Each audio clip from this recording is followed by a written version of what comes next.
ನಮಸ್ಕಾರ. ನಾನು doctor Rajashekhar from Kashyap nature cure. ಈ ದಿನ ಈ ವಿಡಿಯೋದಲ್ಲಿ ನಾವೇನ್ ನೋಡ್ತೀವಿ ಅಂದ್ರೆ ಸ್ಟ್ರಾಟಜಿಕ್ ಎಜುಕೇಶನ್ ಪ್ಲಾನ್. ಈ ಸ್ಟ್ರಾಟಜಿಕ್ ಎಜುಕೇಶನ್ ಪ್ಲಾನ್ ಅಂದ್ರೆ ಏನಪ್ಪಾ ಅಂದ್ರೆ, ಒಂದೊಂದು ಸ್ಟೂಡೆಂಟ್ ಈ ಸ್ಕೂಲ್ಗೆ ಹೋಗೋ ಮಕ್ಕಳು, ಈ ಕಾಲೇಜ್ ಹೋಗೋ ಹುಡುಗರು ಇರ್ತಾರೆ, ಮತ್ತೆ ಈ ಓದ್ತಾ ಇರೋರು ಸುಮಾರು ಜನ ಇರ್ತಾರೆ. ಅವ್ರಿಗೆ ಯಾವುದು ಒಂದು ಪ್ರತ್ಯೇಕವಾದ ಒಂದು ಪದ್ಧತಿ ಪ್ರೋಸೆಸ್ ಇರುವುದಿಲ್ಲ. ಅವರವರದೇ ಆದ ಕೆಲವೊಂದು ಪದ್ಧತಿ ಇರ್ತವೆ. ಅದನ್ನ ಅವ್ರು ಫಾಲೋ ಮಾಡ್ತಾರೆ, ಸಕ್ಸಸ್ಫುಲ್ ಆಗ್ತಾರೆ. ನಾವು ಯಾಕೆ ಮಾರ್ಕ್ ಕಮ್ಮಿ ತೆಗಿತಾ ಇದೀವಿ, ನಾವು ಏನ್ ತಪ್ಪು ಮಾಡ್ತಾ ಇದೀವಿ ಅಂತ ಅವ್ರಿಗೆ ಗೊತ್ತಾಗೋದಿಲ್ಲ. ಇದರ ಬಗ್ಗೆ ಇದೊಂದು ಪ್ರತ್ಯೇಕವಾದ ವಿಡಿಯೋ. ಈ ಒಂದು Kashyap smart education strategic education series ಅಲ್ಲಿ ನಾವು ಏನಪ್ಪಾ ಒಂದು ಟೆಕ್ನಿಕ್ಸ್ ಅಥವಾ ಪ್ರೊಸೀಜರ್ಸ್ ಯೂಸ್ ಮಾಡ್ತೀವಿ ಅಂದ್ರೆ, ಈ ಸ್ಟ್ರಾಟಜಿಕ್ ಪ್ಲಾನಿಂಗ್ ಪ್ರೊಸೀಜರ್ಸ್ ಬಂದ್ಬಿಟ್ಟು ಬೇಸಿಕಲಿ ಜಾಪನೀಸ್ ಕಾನ್ಸೆಪ್ಟ್. ಜಪಾನ್ ಅಲ್ಲಿ ಇದನ್ನ ಯೂಸ್ ಮಾಡಿದ್ರು, ನಂತರ ಅಮೆರಿಕದಲ್ಲಿ ಇದರ ಬಳಕೆ ಆಯಿತು. ಅಮೆರಿಕನ್ ನೇವಿಯಲ್ಲಿ ಫಸ್ಟ್ ಇದನ್ನ ಯೂಸ್ ಮಾಡಿದ್ರು. Then the rest of the world utilise this procedure. ಈ ಪ್ರೊಸೀಜರ್ಸ್ ಯಾಕೆ ಬೇಕು ಅಂದ್ರೆ, ನಾವು ಯಾವುದೇ ಒಂದು ಪ್ರೊಸೀಜರ್ ಮಾಡಿದ್ರು ಅದು ಒಂದು ಆರ್ಗನೈಸ್ಡ್ ಪ್ರೊಸೀಜರ್ ಆಗಿರಬೇಕು, ಒಂದು ಸಿವಿಲೈಸ್ಡ್ ಪ್ರೊಸೀಜರ್ ಆಗಿರಬೇಕು, ಪ್ರಪಂಚ ಒಪ್ಪಿಕೊಳ್ಳುವಂತ ಒಂದು ಪ್ರೊಸೀಜರ್ ಆಗಿರ್ಬೇಕು. ಈ ತರ ಪ್ರೊಸೀಜರ್ಸ್ ಅಲ್ಲಿ ಮಾಡಿದ್ರೆ ನಮ್ಗೆ ರಿಸಲ್ಟ್ಸ್ ತುಂಬಾ ಚೆನ್ನಾಗಿ ಇಂಪ್ರೂವ್ ಆಗುತ್ತೆ. ಈ ಒಂದು ಪ್ರೊಸೀಜರ್ಸ್ ಯೂಸ್ ಮಾಡೋದ್ರಿಂದ ಏನ್ ಲಾಭ, ಯಾರಿಗೆ ಇದು ಲಾಭ ಅಂದ್ರೆ, ಸ್ಕೂಲ್ಗೆ ಹೋಗೋ ಮಕ್ಕಳಾಗಿರ್ಬೋದು, ಕಾಲೇಜ್ ಹೋಗೋ ಮಕ್ಕಳಾಗಿರ್ಬೋದು, IAS ಆಸ್ಪಿರೆಂಟ್ಸ್ ಆಗಿರ್ಬೋದು, ಸೊ ಆಮೇಲೆ ಬಿಸ್ನೆಸ್ ಮ್ಯಾನ್ ಆಗಿರ್ಬೋದು. ಇದು ಬಂದ್ಬಿಟ್ಟು ಕಾಶ್ಯಪ್ ಸ್ಟ್ರಾಟಜಿಕ್ ಪ್ಲಾನ್ ಅನ್ನೋದು ಇದು ಕಾಮನ್. ಇದು ಬಂದ್ಬಿಟ್ಟು ನಾವೇನ್ ಮಾಡ್ತೀವಿ ಅಂದ್ರೆ, ಎಜುಕೇಶನ್ಗೆ ಕಸ್ಟಮೈಸ್ ಮಾಡಿ ಇದಕ್ಕೆ ಅಳವಡಿಸ್ಕೊಂಡು ಇದರಲ್ಲಿ ನಾವು ರಿಸಲ್ಟ್ಸ್ ಬರೋ ತರ ಮಾಡುವಂತ ಪದ್ಧತಿನೇ ಇದು. ಇದಕ್ಕೆ ಮುಖ್ಯವಾದ ವಿಷಯ ಕೆಲವು ಒಂದು ಇದೆ. ಅದೇನಂದ್ರೆ, ಒಂದು ಲೋ ಕಾನ್ಫಿಡೆನ್ಸ್, ಎರಡನೇದು ಏನು ಓವರ್ ಕಾನ್ಫಿಡೆನ್ಸ್, ಮೂರನೇದು ಬಂದ್ಬಿಟ್ಟು road blocks. This is A first series, Kashyap strategic education series ಅಂತ. ಇದು ಫಸ್ಟ್ ಇಂಟ್ರೊಡಕ್ಷನ್ ವಿಡಿಯೋ. ಇದರಲ್ಲಿ ನಾವು ಲೋ ಕಾನ್ಫಿಡೆನ್ಸ್ ಮತ್ತೆ ಓವರ್ ಕಾನ್ಫಿಡೆನ್ಸ್ ಮತ್ತೆ ಈ ಒಂದು ಏನ್ ಹೇಳಿದ್ವಿ, ಈ ನಮ್ಗೆ ಕೆಲವೊಂದು ವಿಷಯಗಳು ತಿಳಿವಾಗಿ ಅರ್ಥ ಆಗ್ಬೇಕು. ಲೋ ಕಾನ್ಫಿಡೆನ್ಸ್, ಓವರ್ ಕಾನ್ಫಿಡೆನ್ಸ್ ಮತ್ತೆ ಯಾವ್ದು ರೋಡ್ ಬ್ಲಾಕ್ಸ್, ಈ ಒಂದು ವಿಷಯದ ಬಗ್ಗೆ ಇವತ್ತು ನೋಡೋಣ ಈ ವಿಡಿಯೋದಲ್ಲಿ. ಮತ್ತೆ ಈ ಒಂದು ಪ್ರೋಸೆಸ್, ನಮ್ಮ ಪ್ರೋಸೆಸ್ ಹೇಗಿದೆ, ನಮ್ಮ ಪ್ರೋಸೆಸ್ ಫಸ್ಟ್ ಅಂಡರ್ಸ್ಟ್ಯಾಂಡ್ ಮಾಡ್ಕೊಳ್ಳೋಣ. ನಮ್ಮ ಎಜುಕೇಶನ್ ಪ್ರೋಸೆಸ್ ಬಗ್ಗೆ ಫಸ್ಟ್ ಅಂಡರ್ಸ್ಟ್ಯಾಂಡ್ ಮಾಡ್ಕೊಳ್ಳೋಣ, ನಂತರ ನಮ್ಮ ಪ್ರೊಸೀಜರ್ಗೆ ಹೋಗೋಣ. ಈ ಒಂದು ಪ್ರತ್ಯೇಕವಾದ ಕೆಲವೊಂದು ಪ್ರಾಬ್ಲಮ್ಸ್ ಇರ್ತವೆ. ಯಾರಿಗಿರುತ್ತೆ ಲೋ ಕಾನ್ಫಿಡೆನ್ಸ್ ಅಂದ್ರೆ, ಈ ಮಾರ್ಕ್ಸ್ ಕಮ್ಮಿ ತೆಗೆಯೋರಿಗೆ ಇರುತ್ತೆ ಈ ಲೋ ಕಾನ್ಫಿಡೆನ್ಸ್. ಈ ಲೋ ಕಾನ್ಫಿಡೆನ್ಸ್ ಅಂದ್ರೆ ನನ್ನ ಕೈಯಲ್ಲಿ ಆಗತ್ತಾ ಇಲ್ವಾ ಅನ್ನೋ ಒಂದು ಕಾನ್ಫಿಡೆನ್ಸ್. ಅಂತವ್ರಿಗೆ ಇದು ತುಂಬಾ ಹೆಲ್ಪ್ಫುಲ್ ಆಗಿರುತ್ತೆ. ಯಾಕಂದ್ರೆ ಇದು ಒಂದು organised procedure, civilised procedure, planned procedure. ನಮ್ಗೆ ಸಕ್ಸಸ್ ಬೇಕು. ಸಕ್ಸಸ್ ಬಂದ್ಬಿಟ್ಟು ಪ್ಲಾನ್ಡ್ ಸಕ್ಸಸ್ ಆಗಿರ್ಬೇಕು. ಸುಮ್ಮನೆ ಬೈ ಫ್ಲೂಕ್, ಬೈ ಇನ್ನೊಂದು ಮೀನ್ಸ್ ನಮ್ಗೆ ಸಕ್ಸಸ್ ಬೇಕಾಗಿಲ್ಲ. ಇದೇ ನಮ್ಮ ಪ್ರತ್ಯೇಕವಾದ ವಾದ. Every success has to be a planned success. So ಈ ಲೋ ಕಾನ್ಫಿಡೆನ್ಸ್ ಇರೋರು ಈ ತರ ಇರ್ತಾರೆ. ನಾವೇನ್ ಮಾಡ್ತೀವಿ, ಈ ಪ್ರೊಸೀಜರ್ ಯೂಸ್ ಮಾಡಿದ್ರೆ ಆ ಲೋ ಕಾನ್ಫಿಡೆನ್ಸ್ ಸರಿ ಹೋಗುತ್ತೆ, ಕಾನ್ಫಿಡೆನ್ಸ್ ಬರುತ್ತೆ. ಆಮೇಲೆ ಓವರ್ ಕಾನ್ಫಿಡೆನ್ಸ್ ಓವರ್ ಕಾನ್ಫಿಡೆನ್ಸ್ ಅನ್ನೋದು ಬರೋದಿಲ್ಲ. ಯಾಕಂದ್ರೆ ಪ್ರತಿಯೊಂದು ವಿಷಯನು ಟ್ರೈಡ್, ಟೆಸ್ಟೆಡ್ ಎಲ್ಲ ಮನೆಯಲ್ಲೇ ಆಗೋಗ್ಬಿಟ್ಟಿರುತ್ತೆ. ಎಕ್ಸಾಮ್ ಹೋಗಿ ಬರೆಯಕ್ ಮುಂಚೆ ಟ್ರೈಡ್, ಟೆಸ್ಟೆಡ್ ಎಲ್ಲ ಮನೆಯಲ್ಲೇ ಆಗೋಗ್ಬಿಟ್ಟಿರುತ್ತೆ. ಯಾವುದೇ ವಿಧವಾದ ತೊಂದರೆಗಳು ಬರುವುದಿಲ್ಲ. ಅಲ್ಲಿ ಹೋದ್ರೆ ಎಕ್ಸಾಮ್ಗೆ ಮೆಕ್ಯಾನಿಕಲ್ ಆಗಿ ಬರಿಬೇಕು. ಯಾವಾಗ ಒಂದು ಜಾಸ್ತಿ ನಾವು ಯೋಚನೆ ಮಾಡ್ತೀವೋ ಟೈಮ್ ಜಾಸ್ತಿ ಆಗುತ್ತೆ, ಅವಾಗ ಟೈಮ್ ಸಾಕಾಗಲ್ಲ. ಯಾವಾಗ ನಾವು ಟ್ರೈಡ್, ಟೆಸ್ಟೆಡ್ ಪ್ರೊಸೀಜರ್ಸ್ ಯೂಸ್ ಮಾಡ್ತೀವೋ ಎಕ್ಸಾಮ್ಗೆ ಹೋದ್ರೆ ಮೆಕ್ಯಾನಿಕಲ್ ಆಗಿ ಪೆನ್ ಇಟ್ಕೊಂಡು ಬರಿತಾ ಹೋಗ್ತಾ ಇರಬೇಕು, ಬರ್ತಾ ಇರಬೇಕು.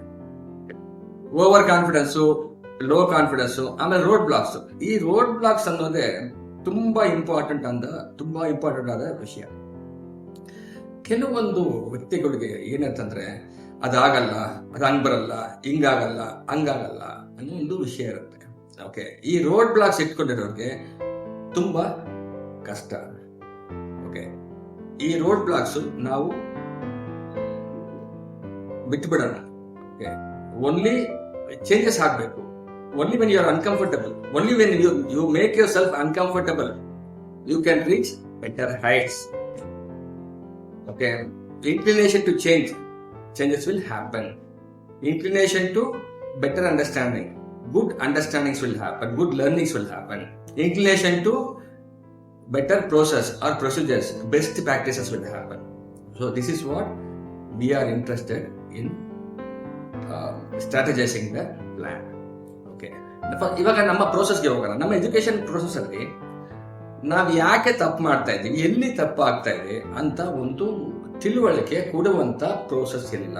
ನಮ್ಮ ಪ್ರೋಸೆಸ್ ಅಲ್ಲಿ ಏನಿದೆ, ಇನಿಷಿಯಲಿ ಈ ಒಂದು ಅಕಾಡೆಮಿಕ್ ಇಯರ್ ಸ್ಟಾರ್ಟ್ ಆಗುವಾಗ ನಮಗೆ ಟೆಕ್ಸ್ಟ್ ಬುಕ್ಸ್ ಕೊಡ್ತಾರೆ, ಆಮೇಲೆ ನಂತರ ಪಾಠ ಮಾಡ್ತಾರೆ teacher, best of the best ಪಾಠ ಮಾಡಿರ್ತಾರೆ ಟೀಚರು. ಆಮೇಲೆ ನಾವು ಟೆಸ್ಟ್ ಬರಿತೀವಿ, ಎಕ್ಸಾಮ್ ಬರಿತೀವಿ, ರಿಸಲ್ಟ್ಸ್ ಬರಿತೀವಿ, ಇಷ್ಟೇ ಪ್ರೊಸೆಸ್. ಈ ಇನ್ ಬಿಟ್ವೀನ್ ನಾವು ಯಾಕೆ ಮಾರ್ಕ್ಸ್ ಬರ್ತಾ ಇಲ್ಲ ಅಂತ ಈ ಎಜುಕೇಶನ್ ಸಿಸ್ಟಮ್ ಅನ್ನೋ ಒಂದು ಪ್ರೋಸೆಸ್ ಅಲ್ಲಿ ಈ ರಿವ್ಯೂ ಪ್ರೋಸೆಸ್ ಅನ್ನೋದಿಲ್ಲ. ನಾವ್ ಯಾಕೆ ಕಮ್ಮಿ ಮಾರ್ಕ್ಸ್ ತಗೊಂಡಿದೀವಿ, ಏನ್ ಮಾಡ್ಬೇಕು, what has happen, what is happening, what needs to happen, what else needs to happen ಅನ್ನುವಂತ ಒಂದು ಪ್ರತ್ಯೇಕವಾದ ಪ್ರಶ್ನೆ ಮಾಡುವಂತ ಪ್ರೊಸೀಜರ್ ನಮ್ಮಲ್ಲಿ ಇಲ್ಲ. ಓಕೆ, ಈ ಒಂದು ಪ್ರೊಸೀಜರೇ ನಮ್ಮ ಕಾಶ್ಯ ಸ್ಟ್ರಾಟಜಿಕ್ ಎಜುಕೇಶನ್ ಪ್ಲಾನ್ ಅಲ್ಲಿ ಹೇಳ್ಕೊಡುವಂತ ವಿಷಯ.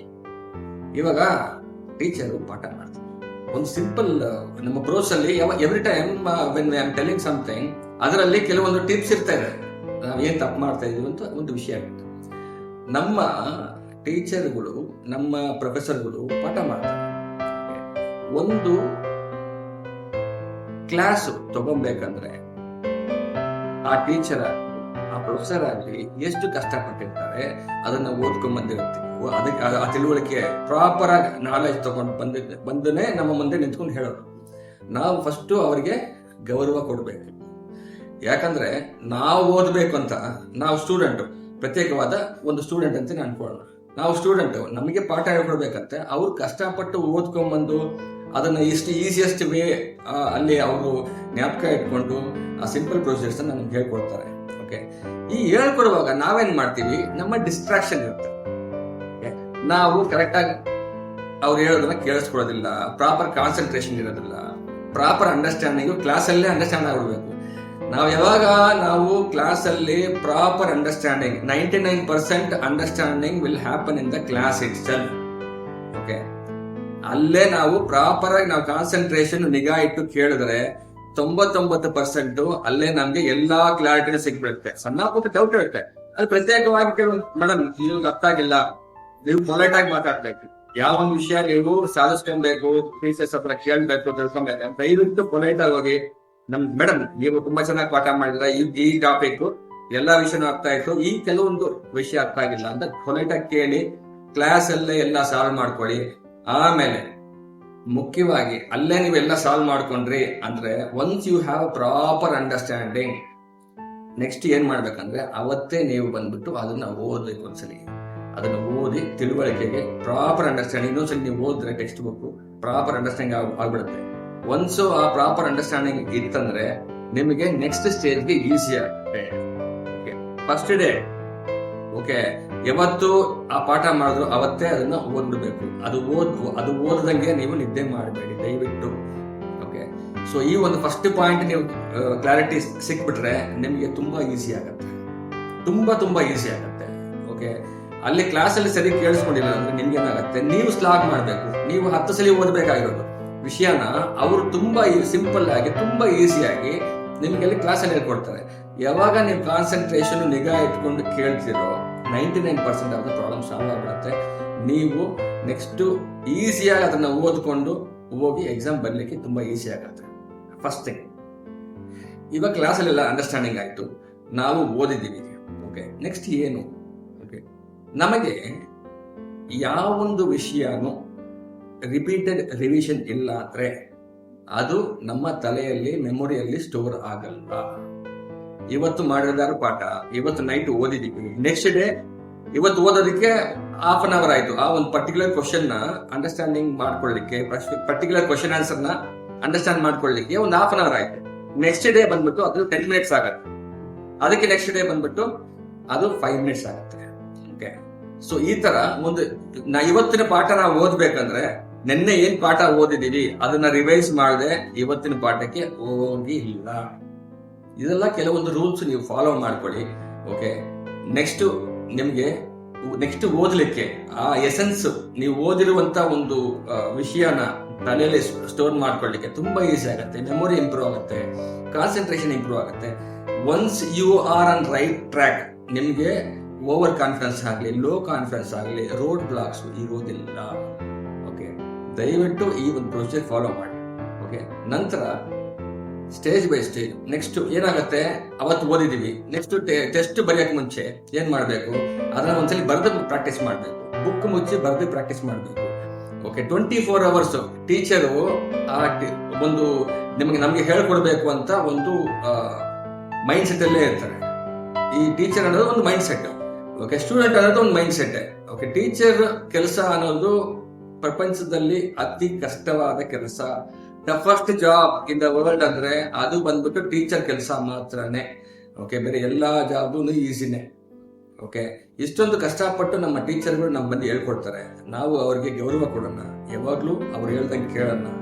ಓಕೆ, ನಾವು ನೆಕ್ಸ್ಟ್ ಲೆವೆಲ್ಗೆ ಹೋಗೋಣ, ಚೆನ್ನಾಗಿ ಓದೋಣ, ಒಳ್ಳೆ ಮಾರ್ಕ್ಸ್ ತಗೊಳ್ಳೋಣ. ಓಕೆ, ಈ ಒಂದು ಇಂಟ್ರಡಕ್ಟರಿ ಪಾರ್ಟ್ ಜೊತೆಗೆ ಈ ದಿನದ ಈ ಪ್ರೋಸೆಸ್ ಮುಕ್ತಾಯವಾಗುತ್ತೆ. Thank you everybody for watching this. Kindly subscribe, like and share. Thank you very much.